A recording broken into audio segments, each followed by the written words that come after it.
अस्सलाम वालेकुम, this is guidance chapter number 63 और इस पार्ट के अंदर हमने पढ़ना है factors affecting gastrointestinal blood flow. अब ब्लड फ्लो के बारे में मैंने पिछली स्लाइड में भी डिस्कस, पिछले लेक्चर में भी डिस्कस किया था। अब एक्चुअली ब्लड फ्लो कब ज़्यादा होगा जीआई ट्रैक में और कब ज़्यादा नहीं होगा जीआई ट्रैक में, तो इसके सिंपल से दो ही इसके मैकेनिज्म्स हैं। ठीक है, अगर ब्रॉडली देखें तो एक ही मैकेनिज्म है। ब्लड सप्लाई जीआई ट्रैक में हमेशा तब ज़्यादा होता है जब कोई वेजोडाइलेटर्स रिलीज होते हैं। ठीक है, और जब वेजोडाइलेटर्स रिलीज होंगे तो वेजोडाइलेशन हो जाएगी और ब्लड सप्लाई इंक्रीज कर जाएगी। अब बात है कि जो वेजोडाइलेटर्स हैं, तो ये दो मैग्नेम, तो ये रेड में वेजोडाइलेटर्स लिखे हुए हैं और ये भी एक वेजोडाइलेटर है। अब होगा क्या, दो मैकेनिज्म है। एक में तो डायरेक्टली फूड जब जीआई ट्रैक के अंदर आया और उसने कुछ हार्मोन्स, कुछ केमिकल्स उस फूड ने रिलीज करवाए किसी और वजह से, जिस तरह के कोलिसिस्टोकाइनिन हमने डिस्कस किया है, गैस्ट्रिन डिस्कस किया है, स्क्रीडिन डिस्कस किया है, ये रिलीज हुए या कुछ और केमिकल्स रिलीज हुए, किसी उन्होंने कोई और काम भी कराया, उसके साथ साथ उन्होंने वेजोडाइलेशन भी करवा दी और उस वेजोडाइलेशन की वजह से ब्लड सप्लाई बढ़ गई जीआई ट्रैक में। एक तो ये मैकेनिज्म है। दूसरा मैकेनिज्म है कि जब भी फूड आएगा तो मोटिलिटी इंक्रीज होगी, सिक्रीशंस इंक्रीज होंगी जीआई ट्रैक में, और जब मोटिलिटी इंक्रीज होगी तो ऑक्सीजन कंजम्पशन बढ़ जाएगी जीआई ट्रैक की। जब ऑक्सीजन कंजम्पशन बढ़ जाएगी तो ऑक्सीजन लेवल्स कम हो जाएंगे जीआई ट्रैक में कि जो टिश्यूज हैं, सेल्स हैं, जब जब ऑक्सीजन कम हो जाएगी तो वहाँ पे एडिनोसिन का लेवल बढ़ जाता है। ठीक है, जब एटीपी कम होता है तो एडिनोसिन बढ़ जाता है। तो जब ये एडिनोसिन बढ़ जाएगा तो फिर एडिनोसिन बजाते खुद एक स्ट्रॉन्ग वेजोडाइलेटर है, तो ब्लड सप्लाई बढ़ जाएगी। मैंने दो मैकेनिज्म बताया। एक तो मैंने बताया कि फूड जीआई ट्रैक्ट में आएगा तो डायरेक्टली वो कुछ हार्मोन्स, कुछ केमिकल्स रिलीज करवाता है food for its digestion, like cholecystokinin, gastrin, secretin, और like vasoactive intestinal peptide, kallidin, bradykinin, ये तमाम मिलकर वेजोडाइलेशन कराते हैं और ब्लड सप्लाई को बढ़ा देते हैं। दूसरा मैकेनिज्म ये है कि गैस्ट्रोइंटेस्टाइनल एक्टिविटी बढ़ेगी, ऑक्सीजन कंजम्पशन बढ़ेगी, जिसकी वजह से ऑक्सीजन का लेवल कम हो जाएगा।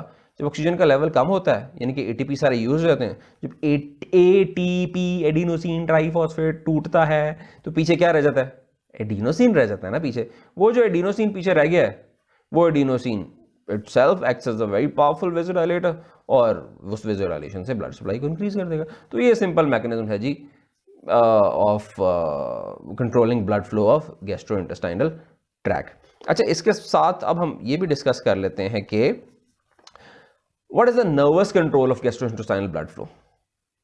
कि भाई हर चीज़ का एक नर्वस कंट्रोल होता है कि जी, नर्वस कंट्रोल से मुराद है कि जी सिंपैथेटिक नर्वस सिस्टम जब आके जीआई ट्रैक में कुछ करेगा तो क्या होगा, और ब्लड फ्लो को, और पैरासिम्पैथेटिक नर्वस सिस्टम आके क्या करेगा ब्लड फ्लो को, और वो डायरेक्टली किस तरह करता है और इनडायरेक्टली किस तरह करता है। तो हमने ये दो छोटे छोटे पॉइंट्स में डिस्कस करना।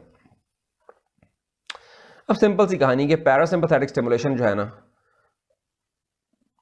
अगर हम सिंपल देखें, पैरासिम्पैथेटिक स्टिमुलेशन जब भी होगी तो ब्लड फ्लो इंक्रीज करता है, और सिंपैथेटिक स्टिमुलेशन जब भी होती है तो there is decrease in blood flow. और उसके बाद क्या होता है फिर हम आगे डिस्कस करते हैं। पैरासिम्पैथेटिक स्टिमुलेशन ब्लड फ्लो को इंक्रीज करता है और सिंपैथेटिक स्टिमुलेशन ब्लड फ्लो को डिक्रीज करता है। मगर इसमें पॉइंट है जो एमसीक्यू बड़ा जबरदस्त आ सकता है और आप लोग उसमें फंस जाते हो कि ये किस तरह करते हैं। क्या parasympathetic stimulation directly blood vessels पे एक्ट करता है और उनकी वेसोडाइलेशन करा के ब्लड फ्लो इंक्रीज करता है? तो the answer is no. Parasympathetic nervous system directly GI tract की ब्लड वेसल्स को डायरेक्टली आके वेसोडाइलेट नहीं करवाता, जबकि सिंपैथेटिक नर्वस सिस्टम डायरेक्टली आके वेसो कंस्ट्रक्शन करवा देता है। अच्छा, तो अगर sympathetic nervous system directly वेसो construction करा देता है जिसकी वजह से ब्लड फ्लो को कम कर देगा, तो पैरासिम्पैथेटिक किस तरह करेगा भाई, बढ़ाएगा, इससे उल्टा काम किस तरह करेगा। होता यह है कि पैरासिम्पैथेटिक स्टिमुलेशन जब होती है तो पैरासिम्पैथेटिक स्टिमुलेशन की वजह से जो ग्लैंड्स हैं जीआई ट्रैक में उनकी एक्टिविटी बढ़ जाती है, उनकी सिक्रीशन बढ़ जाती है, उनका काम बढ़ जाता है और जीआई ट्रैक की मोटिलिटी भी बढ़ जाती है। तो जब ग्लैंडुलर एक्टिविटी बढ़ती है जीआई ट्रैक की तो वो ग्लैंड्स कहते हैं भाई मेरी एक्टिविटी बढ़ रही है, मेरा ब्लड सप्लाई बढ़ाओ। तो फिर इन टर्न वो increase in glandular activity will increase the blood flow, not directly blood flow will be increase. हम कहेंगे the blood flow in GI tract is increased with the parasympathetic stimulation, but it will be increased indirectly by the increase in glandular activity. Whereas जब भी sympathetic stimulation होगी तो वो directly आगे vessels को constrict कर देगा, जिसकी वजह से ब्लड फ्लो इज डिक्रीज्ड। मगर कहानी डिक्रीज इन ब्लड फ्लो पे रुकेगी नहीं। जैसे डिक्रीज इन ब्लड फ्लो होगा वहां पे ऑक्सीजन लेवल कम हो जाएगा। तो आपको पता है जब भी ऑक्सीजन लेवल कम होता है तो क्या होता है, वेजोडाइलेटर रिलीज होते हैं, और वो वेजोडाइलेटर फिर से ब्लड फ्लो को इंक्रीज कर देता है। यानी कि जो सिंपैथेटिक स्टिमुलेशन से वेजो कंस्ट्रिक्शन हुई और ब्लड फ्लो डिक्रीज हुआ, तो जीआई ट्रैक्ट ने कहा तुम्हारी ऐसी की तैसी, मैं इसको एस्केप कर जाता हूं बाय सेल्फ रिलीजिंग वेजोडाइलेटर्स। इसको हम कहते हैं ऑटो रेगुलेटरी एस्केप।